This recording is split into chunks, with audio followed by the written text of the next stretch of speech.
2, 1. Welcome to Made for More Living. One small step for man. With Johnny Jennings. Kick the tires and light the fires, Big Daddy. The fastest and most exciting hour of news, events, and real estate in Northern California. And this is a fact that was proved. Powered by EXP Realty. Online at madeformoreliving.com. Does everybody know what time it is? Get ready. Here we go. So, Valerie, I never thought about it like this before, but we're kind of like the mafia. Our family business is kind of like the mafia, right? We're going to need to elaborate. We're going to need to elaborate. Yeah, I mean, like, we're sure we're real estate agents, but, you know, it's a family business. True. Good point. You got to be in the family, you know, to be a member. Anyways, that was Matt's joke. I stole Matt's joke. But anyways, on the show today, we have my lovely wife, co-founder of the Made for More Real Estate team, Miss Valary Jennings. Valerie, how are you doing? Pretty good. Thanks for having me. You have a glow about you. You want to share for those who can't see you in person what the glow is? Yes, we are due with baby boy number 2 in a couple days, actually. I love how you include me in that, like, weird do. Like, I have something to do in the next couple weeks. Are you not going to be there? Yeah. Are you going to give her a thumbs up, texting her, how you doing? Is he here yet? I am not the biggest fan. I am not the biggest fan of the whole birthing thing. You're not? Why not? This is exciting. It's awesome. I was beside my wife for all 3 of our kids. In fact, they even invited me to be in the tub when she had the baby. There's where I drew the line. I was like, no, but it's exciting. You don't think it's great? It is, but so this is only our second child, right? We haven't had a whole lot of, experience here, but seeing her go through that pain and there's all that stuff, it is just, I am not comfortable with it. That's why you got to be there to help her alongside. Yeah.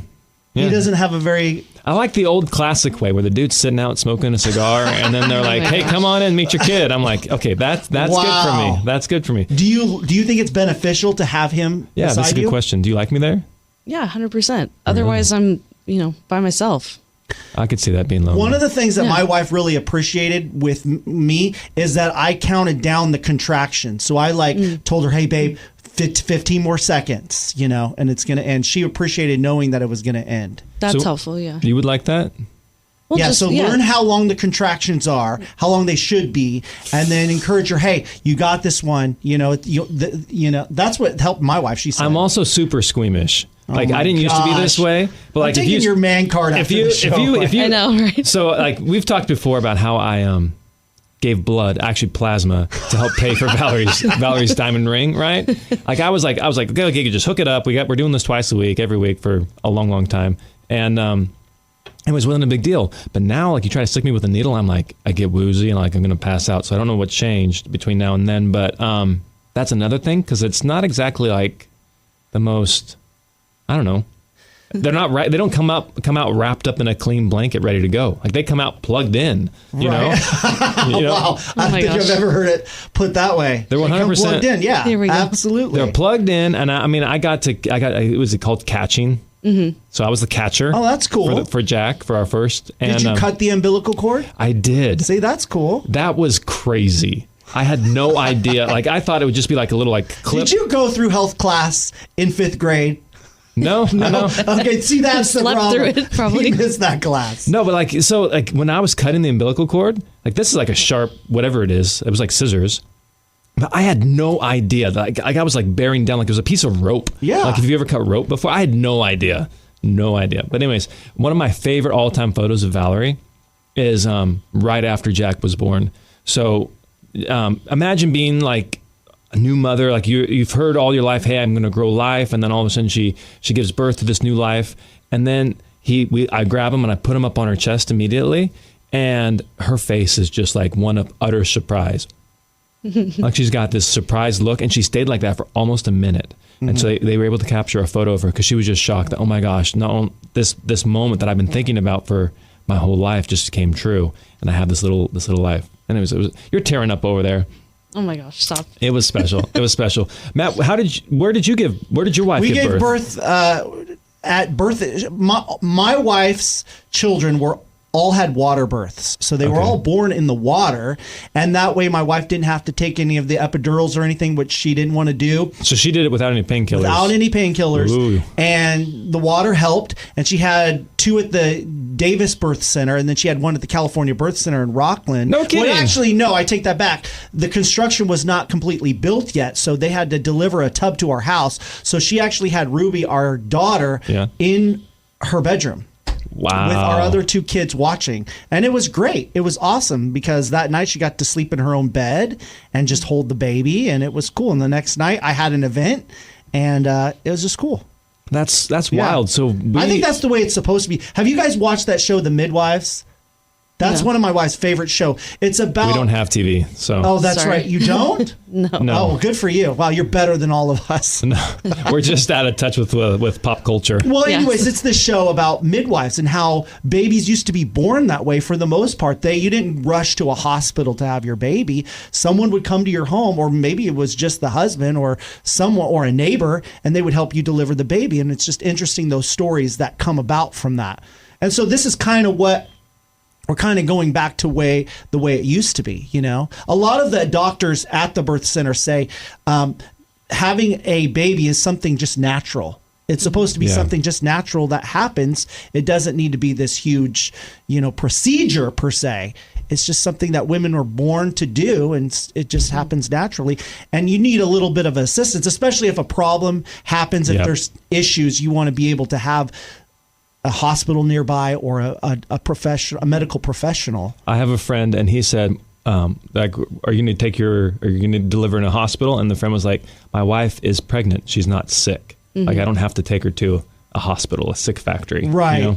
Right. So that's interesting. California Birth Center, that's where we gave birth to Jack. Yeah. And so, Valary, it's a super, Valary, why did you pick? Because we're talking about it and we're not the ones actually doing the work here. Why did you want to go that route? I just ultimately never wanted to be in a hospital setting. Like you said, it's not like a big medical event, right? It's just something women naturally do, is have a baby, right? So I wanted I don't have a lot of experiences with hospitals, and just has always kind of felt like an uncomfortable place to me. So I was looking for an alternative, and happens to be right down the road from where we live. So, super convenient, and everybody there is amazing. It just feels like a really comfortable space to embark on becoming a mother. Yeah, it's less like a number. Yeah, is how I would describe it. It's more like family. Yeah. Yeah, they're really cool. So this is number 2. Yeah. Is there anything that makes you nervous about growing your family to where it's 2 kids now instead of just 1?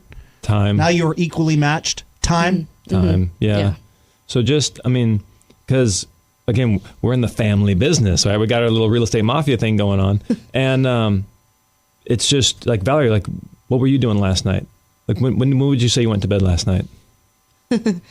Most nights, like as moms know, we do bedtime and bath time and everything with the kids. And then after that, it's usually like work session number 2, and kind of wraps up around 9 or 10 o'clock if I'm lucky. So yeah. So that's kind of the cadence there. And so it's a bit of a challenge. I mean, people who are in the industry, like other real estate agents, other real estate professionals, they'll know around 7:45, 8 o'clock. Oh, little one's down, right? People who have families, they know that's the second work session. So phase 2. So that's the challenge there. So then, what would your recommendation be for other realtors out there, other people in the business, of how to juggle being a real estate agent, or most real estate agents do own their own business. They're entrepreneurs per se, right? Yeah. They set their own time schedules. What's your recommendation for those, how to juggle social life, family life, and their job, which can be a 24/7 situation? So it really depends on the person's, like, where they are in the life cycle of their business. If they're brand new, there's not going to be a whole lot of balance there. And Valary can chime in, but we don't really believe in balance. It's like balance. It's like, it's a rhythm, right? And so when you're newer, the rhythm is faster. It's faster paced. And then as your business grows, the rhythm can kind of become a more steady cadence rather than that fast, like doing open houses all the time, showing property all the time. So when you first start out, it's going to be high pace. It's going to be your life until you get to a level of success where you figured out some kind of rhythm and you're not as anxious or, you don't feel that pressure to really be active all the time. Yeah, but there's also like, go ahead, gorgeous. I was just going to say also being willing to accept help too. I think a lot of real estate agents like to wear all the hats in their businesses, and they want to do every single job as an entrepreneur. But if you're able to delegate, and, even with childcare too, sometimes like you just have to give and take a little bit. So sometimes having someone watch your kid while you go on a listing appointment, it's just, it's something you have to work into your schedule, is asking help from other people. Yep. And that's true. I think that's true for just about anybody with a kid. But now that we're going to have with the second baby on the way, there'll be more help needed. Yeah. And then I heard, so right now we're man-to-man defense. If we have another kid, we're going to have to go to zone. And so that'll be a whole new journey for us. But so what Valor has planned out is we're giving birth you're giving birth to the baby, sweetheart. And then we I'll do that part. And Valerie's going to do that. And then, family will come around. And then we also have these great, have you ever heard of doulas before? Yeah. I had no idea. This was a totally new concept to me. But what they're going to do is we're going to have people there to help out during the day. So the grandmas will be there during the day with baby Ben. That's going to be baby number 2. We're going to have Jack and Ben. And then in the evenings, the doulas will come in. When do they come in, sweetheart? Well, they work the night shift, and I think what a lot of people think of traditionally as a doula helps you just during birth. Yeah, right? that's what I thought. So you're teaching me something new. Yeah, so it's called, most doulas offer this, but they call it postpartum doula services. Right, sure. So they'll come and they'll even do daytime, whatever schedule you want. You just have to hire them ahead of time, obviously. So this time around, we're going to have them come in the evening and just help out with night support, because those of you that have had a newborn before, they're up all night as well. So that's the plan. Yeah. So Valerie is, you're going to do breastfeeding, right? Yep. And so for a lot of moms, that's I just sleep through the night, whatever, man. I'm out. But with the doulas, what they're able to do is they're able to bring the baby in. Hey, baby's hungry. Valerie feeds him. Then they change him, wrap him up, make sure he's not that's in cool. an unsafe situation. And they'll actually sit in the room with the child and just make sure that he's safe, so that Valerie can get some good sleep and not worry about what's happening with the baby. And then they'll make breakfast in the next morning and then clean up and be out of there. So nice doula services. But I think you're 100% right. Asking for help is what agents need help with. Because so many agents suffer in silence. They don't know the answers to the contracts. They don't know the answers to, hey, how do I get a buyer to realize that this is the best move for them? How can I communicate? How can I communicate with the seller? Vendors, hey, I don't have a good person to help with staging or photos or repairs. Yep, you're 100% right. It comes down to support. Yep. So if there's agents listening right now, maybe they've been in the business for years and decades, or maybe if they're brand new and they're trying to figure out this balance, they still haven't reached that point where they feel like they're successful, and that it's harder than it is for other companies like yourself. You guys would love to take them on, right? To help steward them a little bit and show them some different strategies that you've been successful with over the years. Absolutely, yeah. So we consider ourselves a launching platform for agents. So whether you're new or you've been doing this for a while and want to take your career to the next level, we can help you launch your career to that next phase. Just reach out to us. We don't take everybody, but we are always open to a conversation. And so if we're a good fit for you and you're a good fit for us, we'd love to help. Cool. All right, and we'll be right back. Well, hey, if you're listening to today's show and you're thinking about putting your home on the market, there's nobody better than Johnny Jennings and his team at Made for More Living. They're going to get you the most money possible in the fastest amount of time. The process is smooth and easy. And hey, if you feel like your home is just not ready yet, there's home improvement projects to be done, but you don't have the time or the money, Johnny Jennings and the Made for More Living team can help out. Again, just reach out at madeformoreliving.com. madeformoreliving.com. This is Made for More Living with Johnny Jennings, powered by eXp Realty. Online at madeformoreliving.com. So the market is heating up. The weather is getting better. Valerie, what are you seeing in terms of people getting ready? Are the buyers coming out? Are the sellers putting their homes on the market? Is this a good time to actually take that next step and making a move? What is it you're seeing currently in the marketplace? Yeah, for sure. It's definitely a good time. Both buyers and sellers are starting to become more active. Just for example, last weekend we had a home come on the market, got multiple offers. I think there was about 4. got into contract right away after one weekend. Was it over list or what? Like, how were the offers? Oh yeah. Yeah. I think, 20, 30,000 over, it was a good, What? Yeah. Good stretch there. So great news for the sellers. And then this weekend, again, we put another great home on the market. Actually got about 17 offers on that one, significantly over list price again as well. So again, it's a great time to be a seller, but also as a buyer as well, because that means inventory is starting to come back out again. We didn't see a lot hitting the market the last few months, but now we actually have homes coming up to choose from. So for buyers, I'd encourage people to get back out there and start looking again too. Yeah, I would too. It just the thing that I hear with buyers all the time is, hey, I'm waiting for interest rates to drop, Yeah. Well, I think this has become our new normal now. Interest rates may drop a little bit later this year, but everybody else has become accustomed to this is what our rates are going to be. And they've gone out there. They understand that they can do rate buy downs. They understand that they can do things like refinancing later when the rates do go back down again. So circle back though real quick for those people who don't know, what's a rate buy down? That just means that you take extra funds and put it towards buying down the rate at the beginning. So if, I don't know what rates are specifically, but just as an example, if it was 7 today, they could buy the rate down to 6 or even 5, just depending on how much they wanted to put towards that rate buy down. To lower their interest rate. Yeah, which decreases the monthly payment significantly. Mm-hmm. Absolutely. And so, but here's what people are, this is my concern. Like I'm so worried about buyers because affordability is a thing right now. Like, prices have not come down. It doesn't look like prices are going to come down because inventory is so tight. And so with this restriction on inventory, prices have remained high and actually increased in most markets year over year. And so anyways, I just have a heart for the buyers because they're struggling right now. And if you're selling and wanting to buy locally, you're like getting rid of that 2% interest rate and trading up for a 7, Yeah. But so many buyers are saying, hey, I'm going to wait for the market to drop or I'm going to wait for interest rates to come down. And that just kills me because just the last 2 weekends we're seeing the market heat up and people are coming in $20,000, $30,000, $60,000 over list right now in order to get their their offer accepted on a home.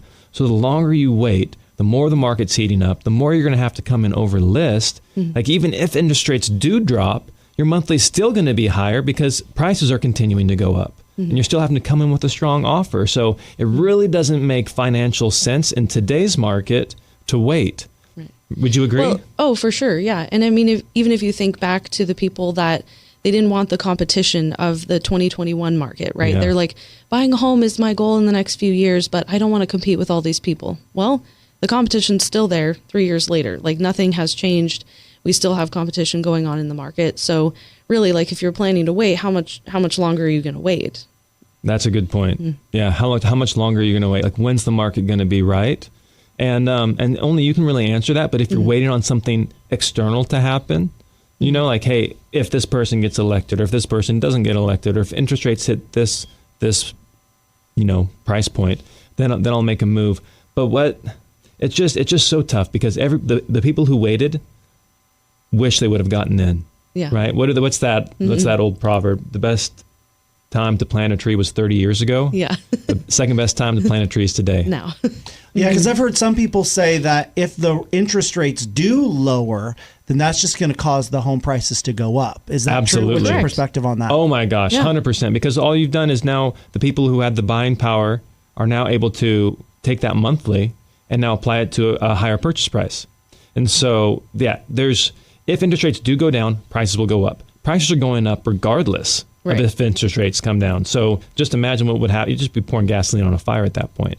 So we're not in the market to buy a home right now, but if we were, we might have to be putting, baby Ben up for some adoption or something, like trading him in. Hey, here, have my second born, not the firstborn. I'm not emotionally attached to the second born. Have the second born so we can get in on this home. But it's true. But you guys have strategies to help buyers, so they're not feeling hopeless or frustrated, right? Yeah. I mean, because there's plenty of things that you can do. Let your agent. Besides giving up your kid? Yes. Oh my goodness. Yeah, definitely not. Please don't give up your kids. Okay. So what are some strategies? What are some strategies you like to use, sweetheart?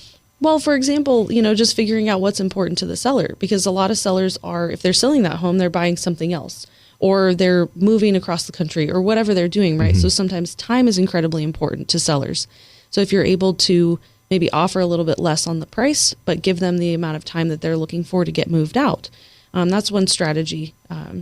Anything along the lines of shortening contingency timeframes so that the sellers aren't left in limbo for 2 or 3 weeks of, are they going to buy my house or are they not? They can't make plans until you complete all your contingencies. So, and working with a great lender as well. I think that's incredibly important. That's what I was going to say. Yeah, because you can get pre-approved by anybody. Just pop online and do that. But is that pre-approval really going to stand solid in a contract situation when everybody's relying on you to, get that loan done?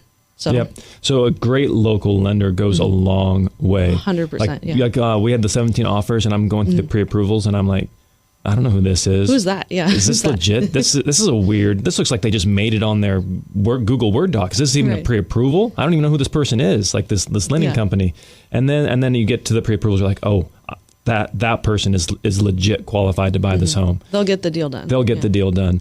And so who you work with matters not only in lending but also with the real estate agents. So I cannot tell you how many times we've gotten calls and been like, hey, I know you personally, I can get the deal done. Here's my buyers. And like, we trust these people because we've worked with them before. And so we know they are professionals. We know they're people of their word, and we know that they're going to do what's right for their client. And that's going to in turn be what's right for ours. And so a lot of it's relational based. And so if you're working with somebody who's newer, doesn't have a lot of experience, or isn't even from the area, like you may have to pay a premium. You can still work with that person, but it may cost you more to get the deal done. Yeah. Yeah. So there's some tips there on how to get your offer accepted. Valerie, any other final closing words on what's happening in the market? I guess I would just say, like, with the sellers, now's the time. I mean, really, if you're planning to sell your home this year, jump on it now, because the longer you wait into summer, the other people have already put their homes on the markets and they've already sold, and the summer season here in the greater Sacramento region starts early. Absolutely. That's a great point, sweetheart, because the market, a lot of people think, I'll start in like May or June. And if it takes 30 days for you to get an offer on your home, which maybe you'll get it on the first weekend, but let's just say 30 days, then you're in June, July, and by July, the market has peaked. Yeah. Like that is when prices peak, is in July. Yep. And so there still may be some benefits to selling in August or in December. Like there's marketing strategies that we have at the Made for More team that can capitalize on those different phases in the market cycle. But just painting with broad brushstrokes, July, the market peaks. And so you want to make sure that you have your home in contract before July. Yep. What if there are home buyers or home sellers listening? They want to put their home on the market, but they've got those home improvement projects that they want to get done. They feel like their home's not going to be ready until they get that project done. Speak to that. Like, are there certain ones that they have to get done before they put their home on the market, or what are their options? Yeah, go ahead, sweetheart. Yeah, I mean, I think every home is a little bit different, right? But the basics of just make sure that it's clean and decluttered. Those are the main things, right? You don't need to go into huge, deck remodeling or, things like we can cross that bridge when we get there, right? But as long as it's clean and presentable and people walk in and they can imagine themselves in your space, that's kind of the base of what needs to be done. That's the base. Yeah. And so What frustrates me is sometimes people do maintenance and they think that's going to increase the value of their home. Yeah. So no, you painted the home. People expected the home to be painted. No, you repaired the deck. People expected the deck to not be falling off the house. That's maintenance. That's not an improvement. You didn't increase the value of your house. You didn't increase the value. It's like, hey, I changed the oil on my car. Okay, that did not increase the value of your car. Great example. I expected the oil to be changed already and for basic maintenance to be done. Right.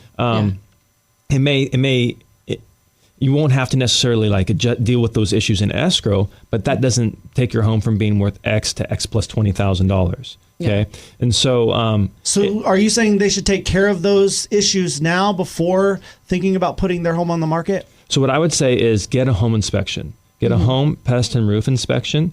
Cost you somewhere between $600 to $800, depending on the size of your home for those three, and get those three done. And then you'll have like this financial picture that's like, it's like a physical for your house. Like maybe you haven't gone in and seen the doctor in, a while, and you're like, oh, I didn't know that I needed to be doing this. This is like the physical for your home. So you can go, okay, these are the issues that need to get fixed. And then at least if you have the money, you can pay for them and get them fixed up front. If you don't, we have a fix before you list program. So that way it's resolved before you even go on the market and no upfront cost to you.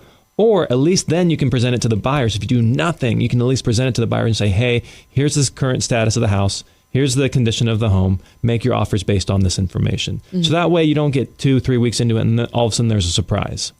Yep. Yeah. Great idea. Awesome. So they want to learn more about that fix to list. Is that what you call it? Fix before you list. Fix before you list. How can they find more information on that? Yeah, just Google Made for More or go to madeformoreliving.com and just reach out to us there. We're the most Google reviewed team, so you can just Google us as well, and you'll see we have over 500 Google reviews right now. So just check in with us. We're happy to help. And don't worry, it's not Johnny Jennings showing up with his tool belt, his hammer, and his wrench, trying to do it himself. Right? Nope. No offense. No offense. You don't want me doing that. Valerie's giggling just at the thought of that. No, those days are behind me. So we have special professionals that come out and help with all that. All right. Thank you so much. Well, hey, if you're listening to today's show and you're thinking about putting your home on the market, there's nobody better than Johnny Jennings and his team at Made for More Living. They're going to get you the most money possible in the fastest amount of time. The process is smooth and easy. And hey, if you feel like your home is just not ready yet, there's home improvement projects to be done, but you don't have the time or the money, Johnny Jennings and the Made for More Living team can help out. Again, just reach out at madeformoreliving.com. madeformoreliving.com. This is Made for More Living with Johnny Jennings, powered by eXp Realty. Online at madeformoreliving.com. This is so frustrating, like incredibly frustrating. Probably one of like the most annoying things that real estate agents are not allowed to do. I get the idea behind it, Valerie. I understand the process and you know the reason why it's like this, but I think it's one of those good ideas done in like somebody thought it up and go, hey, that's a good idea. But when you actually put it into practice, it's like people don't like it. In people theory, don't like it makes sense. Yeah, they don't like. My name is Johnny Jennings. I'm here with Valary Jennings, my lovely wife, better half, the brains behind the operation, and we are discussing steering in real estate. So if you've ever bought or sold a property and you've gone to your real estate agent and said, hey, where's a good neighborhood? Hey, what are the schools like here? Hey, what's the crime rate here? Hey, would you live here? You know, like if you're asking any questions about a neighborhood, legally, what are agents supposed to do, Valerie? Say, I can't answer that question for you. You're going to have to do your own research. Yeah, and maybe even point you to some websites. Let's say, here are some resources where you can do your own research. But it's so frustrating because to me, that's like a core part of the real estate agent's job. Right. Is providing guidance. Right. What's the point of being a local expert that's familiar with all the neighborhoods and everything if you're not allowed to share that information? And I totally get like you don't want to be like, you know, redlining and stuff like that. But do you know the history of that, of why that protocol was established? Yeah. Like there's got to be some kind of reasoning of why they don't want you to do that. Yeah, because minorities were being pushed into or recommended to certain neighborhoods. Other ethnic groups were said would move out if other minorities were moving in. Say, hey, you don't want to go there. That neighborhood's going down. There was a lot of racial prejudice that was driving that, and I just don't. Well, I guess that's what frustrates me. Is at least in my experience, I haven't experienced. Hey, I don't want to live where those people are. Hey, don't put me in a house next to somebody like that. You know, I don't hear that. I hear like crime rate, schools, Right. and we're not allowed to talk about that. Yeah. And that's the part that I think is really frustrating. Yeah, completely valid questions like crime rates in schools. Yeah, like those are things people want to know when they're moving into a neighborhood. Yeah. I don't think they ask what's the racial demographic of Roseville. You know, No. I've never been asked that question. It's an economic question. That's what it's around. You know, it's a. You know, so And I don't know. it's a safety Is there thing. hope that will be relooked at and changed in the future, or no? No, not to my knowledge. Not to my knowledge. There's a lot of crazy things happening in real estate as far as just like not only the consumer, but also on the agent side. So, for example, the PRO Act, right? And have you, for those of you who don't know what the PRO Act is, like this is something that it doesn't only impact real estate agents. It doesn't only impact truck drivers. It impacts potentially every single independent contractor and is going to remove that independent contractor status. So if they're working for somebody, they're doing like if I'm working so Valary and I were brokered by eXp, right? And if we want to continue to be brokered by eXp would have to make us an employee. And that is just going to have huge consequences in the market, not only for us as agents, but also for the consumer. Right. Yeah. If that passes, in my opinion, you're going to see a lot of independent shops pop up, right? There's going to be less oversight for agents, and I think honestly the fee is going to go up because now you have this revolving overhead that the corporations have to pay. Yeah, there's no way to get away from it. Yeah. It's just going to be absolute. It's going to be horrible. So I get the idea behind it. I think it's like the steering rule. Like it had good, intentions, but if it goes into effect, man, it is just going to totally wreck people's chances of buying and selling a home. It's gonna be rough for a couple of years. But enough of the negative talk. Yeah. We don't need to be negative Nancy over here. But or sorry, Nancy, if you're out there. But let's do some positive talk. So we have some great agents on our team as independent contractors who are doing really, really well. Valerie, what is it like? What does it look like to be on our team? If you were an outsider looking in, how would you describe it? I think the level of support is one of those things that people just don't really understand. Yeah. Like they assume they're getting into real estate, they're going to be an independent contractor. That means I'm running my own business, right? But the fact that you would have Johnny and I there to hold your hand on any of these processes that you're going through, like all the way from the beginning of simple questions like, does my client need to be pre-approved before I take them out shopping? How do I get them pre-approved? How do I write a contract? All those things, like we're holding your hand the entire way. And I think that is something that you don't necessarily get on other teams, or that people don't realize that they're missing out on when they try to do this business alone without a team. Yep. It's the culture. It's 100%. There's accountability and there's just support. Yeah. So agents don't have to suffer in silence. And it's not just for new agents, right? Yeah, exactly. There are people on the team who are brand new and they're like, hey, I want to learn the right way. I want to represent my clients, in the right way. How do I do that? And then there's experienced agents on our team who are like, hey, I'm tired of doing this alone. Right. I'm tired of being an island. I'm tired of dealing with the marketing. I'm tired of dealing with all the paperwork. I'm tired of dealing with like finding people to host my houses open or finding houses to hold open. Like it's just, it's exhausting if you're a one person show. Yeah. Or even like a lot of agents, when they first get in the business, they work mostly with buyers, right? That's just kind of like an easier way to get in. Well, then sometimes agents want to flip it to becoming a listing agent, and that's another great place where we can add value as well. Yeah. Johnny and I sell a lot of homes representing sellers. And so we have the opportunity to shadow on listing appointments, and help you go on your own listing appointments as well. Yep. To help break into that market of representing sellers. Well, that's a good point, sweetheart. I never thought about that. Yeah. So recently I said, hey, I'm never going on another listing appointment by myself.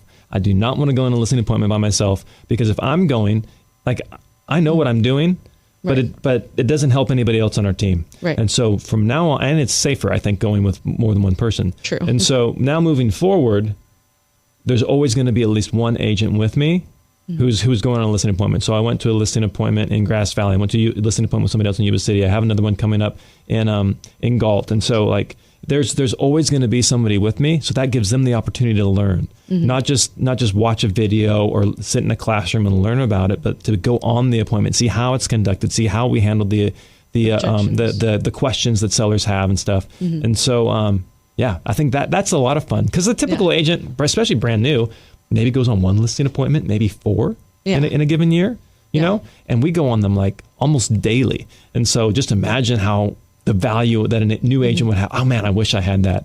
Yeah. I wish I could see how a listing appointment is conducted. Well, you can. Yeah.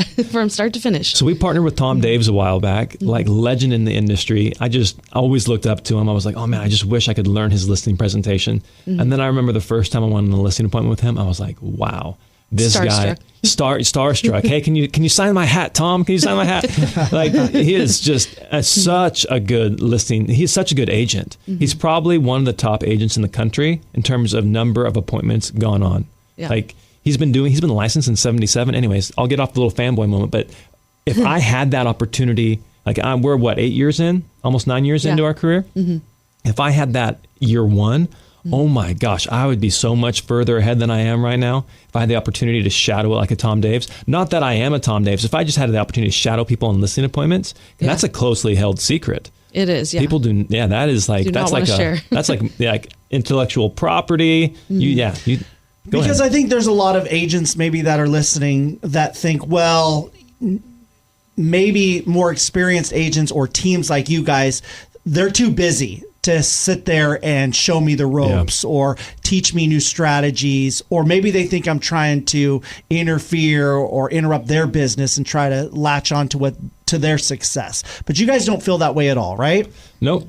Here's the thing: is who do you want to learn from? Do you want to learn from the heart surgeon that does a heart surgery every 6 months, or do you want to learn from the heart surgeon who's banging them out like multiple heart surgeries a week, like once a day, 3 surgeries a day? Like who do you want to learn from? Conversely, if you're the client, who do you want to go to? Do you want to go to the very seasoned professional, or the person who's just, I'm just doing a part-time and I have plenty of time for you because you're my only client? You know, like, no, I prefer the professional. And so what I will say is when an agent joins our team, the ones that succeed are the ones who are hungry and show up.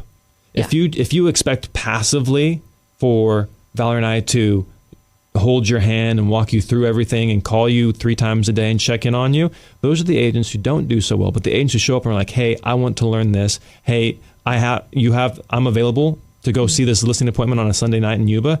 Please bring me along, right? But if somebody's like, no, it's Sunday's family time, and then I'm going to take Monday off to be with my husband, and it's like, okay, those people will struggle because they're not willing to put in the short-term work to see the long-term results. But if you are humble, hungry, ready to learn, and coachable, then oh my gosh, it is just like oil and gas. Like, let's go, oil and fire. Gas and fire. Anyway, some type of great analogy.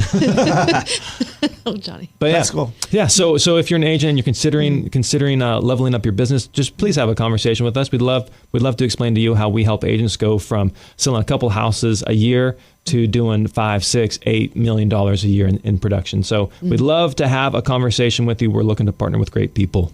And they can do that by going to madeformoreliving.com. Just reach out to us. madeformoreliving.com. There's a way to reach out to you guys. Absolutely. Yeah, just say I'm an agent. How do I connect with Johnny? Well, hey, if you're listening to today's show and you're thinking about putting your home on the market, there's nobody better than Johnny Jennings and his team at Made for More Living. They're going to get you the most money possible in the fastest amount of time. The process is smooth and easy. And hey, if you feel like your home is just not ready yet, there's home improvement projects to be done, but you don't have the time or the money, Johnny Jennings and the Made for More Living team can help out. Again, just reach out at madeformoreliving.com. madeformoreliving.com. This is Made for More Living with Johnny Jennings, powered by eXp Realty. Online at madeformoreliving.com. Valary, what was it that you, like when you were a little girl, did you want to be a realtor? Did you grow up wanting to do that? Was not even on my radar. Well, no. she wanted to be a princess. A princess. And she made it. She's a princess.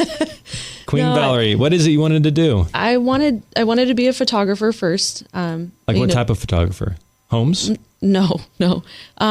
Nature, like National Geographic type stuff. Oh, that's right. Yeah. I remember that when I first met you. She wanted to travel to Africa and photograph the Aborigines, I guess that's Australia.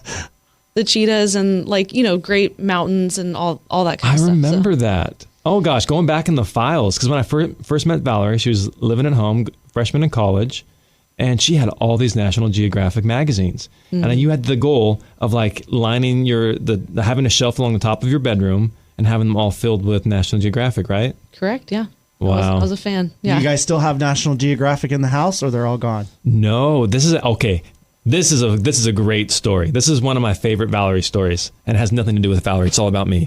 So I'll tell you this real quick. So that's right, because you wanted to be a photographer for National Geographic, and so at the time I had been tentatively accepted into the Naval Academy. Yeah. And so they'd sent me a letter and said, hey, you're in, just come on over, tour the campus. We have this special day where people who are going to come in get to sleep in the dorms and stay with the midshipmen and do all that stuff. And you can bring a family member if you'd like to. So I paid for my dad and I to fly out to Annapolis. And while we were out there, my pops was like, hey, how about we swing by, is it the National Geographic headquarters or something like that? Yeah, the museum. Yeah. Let's swing by the museum in D.C. And let's get Valary something, because I just started dating Valary. And so we go over there. They had the terracotta soldiers there. They were doing this huge thing, and so we couldn't go in. But I grabbed a coffee mug. From the gift shop. Yeah. From the gift shop. It said National Geographic for Valary. And so, but then when we looked at our watch, I'm like, oh my gosh, we have to be like all the way back in like Maryland really fast to catch our flight. And so we're like we're running through, the cherry blossoms are like blooming. It was a beautiful picturesque, but we're like running and sweating just sweating and trying to make it there on time. And then all of a sudden we come up to this brick wall. My dad goes off route. We didn't have smartphones at the time. And come to this like 9 foot, 10 foot brick wall.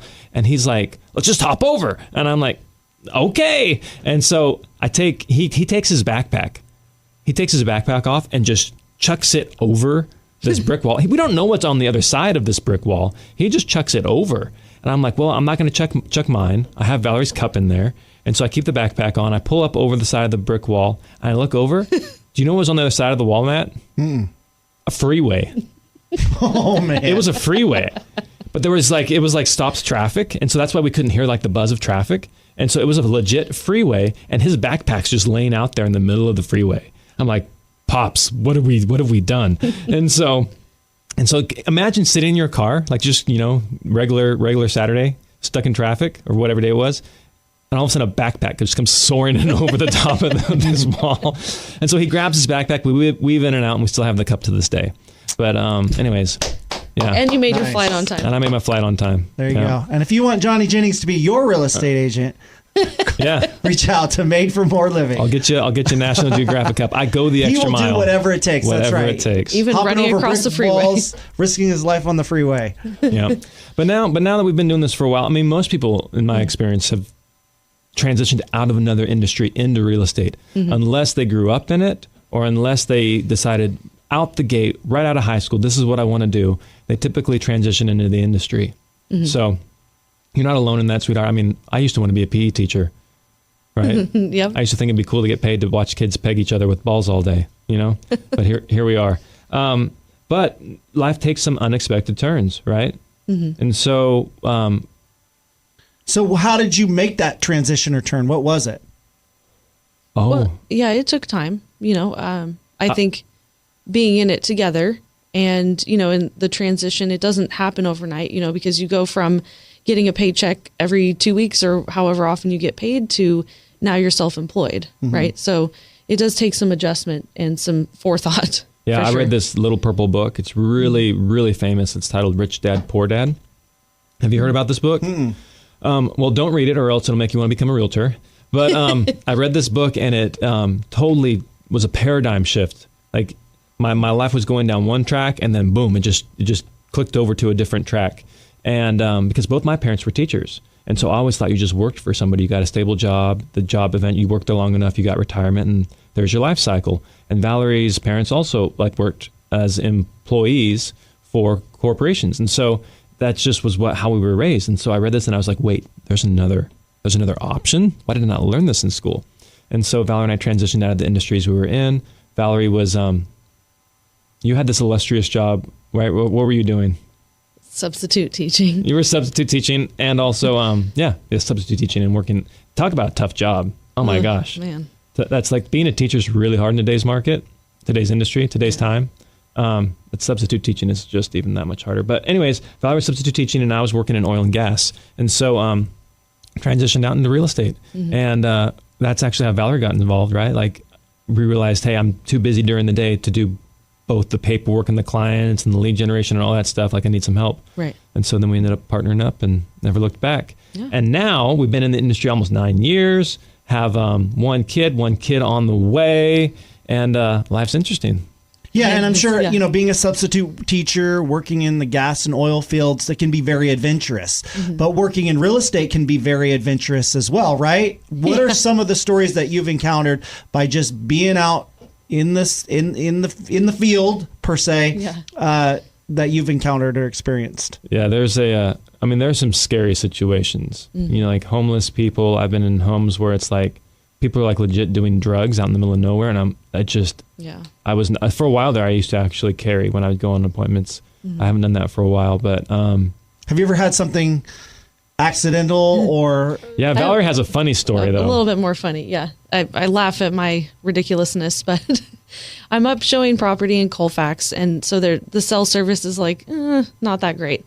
But anyway, so I do what I always do, and I opened the door, and the seller was gone, so I was there by myself. This was in the days of doing virtual tours, so I was just doing like a Zoom FaceTime. So I was there alone, and I go out onto the back deck, and luckily I had my phone with me, but the back deck actually, unbeknownst to me, had an auto-locking door. And this balcony it's on the second floor. I say back deck, but I meant like balcony, right? So I'm on the second floor, and the door closes behind me, and it auto locks. Oh no. Yeah. And so I hang up with my clients on the Zoom. I'm like, I got to talk to you later, guys. and then I have like one bar. I'm like barely able to get calls and texts out. And I'm like, who do I call right now? Like, I'm stuck up here in Colfax by myself on this balcony. I can't jump off. How far down is the ground? Well, it was second story, I was like, I really did. I was thinking like, have. well, yeah.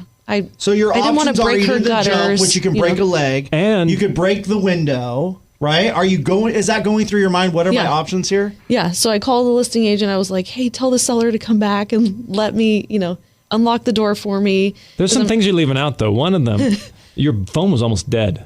Yeah. Yeah. I So mean, you're going to be trapped out there by yourself until the seller decided to come home. yeah. And the seller coming home wasn't exactly like your first option. No. Because the seller had some How can you jewelry. even call your husband first? That would be. Oh, I did. But Oh, he okay. was in a meeting and Oh, didn't wow. answer the phone. I'm like, wow, Valerie's really being persistent right now.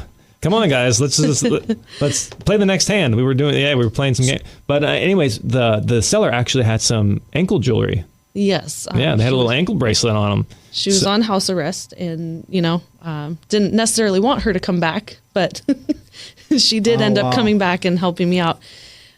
So yeah. But yeah, it's an exciting time being a real estate agent. There's always something going on. Yep. Always something. Well, at least it wasn't a giant Doberman dog, right? Because I know you have an issue with that. So I grew up wanting dogs. Like I wanted dogs so much. We had 6 cats at one point. I'm like, Oh you my God! You gotta be rubbing You salt in the did? wound. Yeah, my Wait parents a did. second. You had 6 cats growing up at the same time? Yeah, at the same time. It was like, Wow. we can't have one dog, but Well, we can have 6 cats. Caveat here is Johnny grew up on 20 acres. So it Oh, wasn't like, okay. No, the 6 cats were in town. oh gosh. Okay. and then Never mind. when we moved out Normal house. to the 20 acres, then we had dogs. But yeah, I love dogs. I think dogs are great. Sometimes though, it's just frustrating when we go on an appointment and the dog's jumping on us, and I'm like, oh, it's totally cool. It's like, I don't mind sniffing, I don't mind any of that. But when the dog starts like nipping at you and like pinching, oh, he's just playing. It's like, okay, can we play with like his chew toy and not with my leg? Right. And it's hard because you're trying to put your best foot forward. You're trying to get a signature from this person, right? And so you don't want to badmouth their dog or say your dog is horrible. Can you put him outside? Yeah. You know, so you're trying to just deal with the pain, right? I love your dog. It's just so well behaved. So friendly. I must just taste good or something. Like, yeah. Ha ha ha. Yeah, no, and I love dogs, but it's just, man, that's that. I think your wife's putting sausages in your pockets before you go out to a listing agent. No, I will say this though. I like it when Valerie's pregnant because this is the second time she's been pregnant, and as a real estate agent, and I love it because our business just goes through the roof. I don't know what it is, but our best years in real estate have been when Valerie's pregnant. Valerie, so you just need to be pregnant all the time. Oh gosh. What is your thoughts on that? Do you think that's true or not true? Do you think there's a benefit in being pregnant as a real estate agent? Or being it's a great marketing technique. Mm-hmm. Yeah. I mean, it's a topic of conversation, so a way to connect with people, for sure. But, there's always 2 sides to every coin. So it just depends on the person. She's not telling you what she really thinks. Yeah, no, I think people do have compassion and care for women that are pregnant. So there's a little bit of extra empathy or just, compassion, right? Mm-hmm.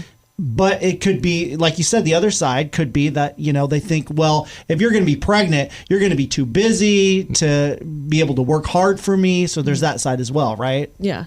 I mean, people do think that, but I will say there's an extra level of hustle when something like a new baby is coming along. It's like, okay, I got to get all my stuff done now. There's an extra level. That's exactly why I think we've done so good both those years. Is there's like been extra pressure and there's a deadline. Yeah. And so I think that in all reality, that's why. So maybe we just need to keep that hustle going. But the sad thing is some people will have like fired Valerie when she's been pregnant. Like the worst story was we were coming back from the California Birth Center. We'd just given birth to our first child ever. Baby Jack was chilling in the back of the car. We're driving home, and Valary's phone rings. And mind you, like this is like the morning of, right? And the phone rings, and it's was it the lender? I think it was the lender. It was the lender. The lender calls and is like, "Hey, Valary, congratulations! Our buyer, the offer was accepted, and we're in escrow." And Valary's like, "They stopped working with me 2 days ago because they thought I was going to be pregnant in 2." And so here's Valary on the way home from the birth center, answering the phone as a real estate professional, finding out that her clients went with somebody else and are now in contract on a home. Yeah. Salt in the wound. Salt in the wound. Yeah. So anyways. That's one of the tough parts of being in this industry, is people can have a certain opinion of you and you can be fired just based on that, not based on your job performance, just whether or not they like you or not. Absolutely. Yeah, that's why we always tell our agents to have people, and we tell clients as well. I've actually started doing it on listing appointments, and I say, hey, here, look at our reviews, because we have a listing booklet that we give people, and it has a bunch of information in it, and then there are a lot of great reviews. But there's only maybe 16, 20 reviews in there. We have over 500 reviews on Google, and so it's like, here's how you find us on Google. Right, we're the #1 Google ranked team in the area. Just go ahead and read some of these reviews and see for yourself how great we are. Yeah, so if you're thinking about selling a home, if you're thinking about buying a home, or if you're a new or experienced agent looking to be on a more successful team, you'd love to talk with them, right? Yeah, just go to madeformoreliving.com, madeformoreliving.com. You can just Google Made for More Living. We'll pop right up. You'll see we have over 500 reviews. And if you're thinking about buying or selling a house, don't worry. Valary's not going to be pregnant much longer. So if that was holding you back, go ahead and make the call. We'd love to work with you. And you guys also have a program where you sometimes will offer them a cash offer, right? Yeah, we actually have tons and tons and tons of programs. So if you're looking for something specific to you, by all means, reach out. We have a guaranteed cash offer. We have a guaranteed sell offer. We have a fix before you list program. We have a buy before you sell program, so that way you don't have to deal with, finding the replacement property. You can make a non-contingent offer on your next home, so that way you're getting a great deal on it. There's just so many programs. We're not your typical run-of-the-mill. They call it the 3 Ps. Put a sign in the yard, put it in the MLS, and then pray that the home sells. We do much more than that. So feel free to reach out and find us at madeformoreliving.com. Thanks for listening.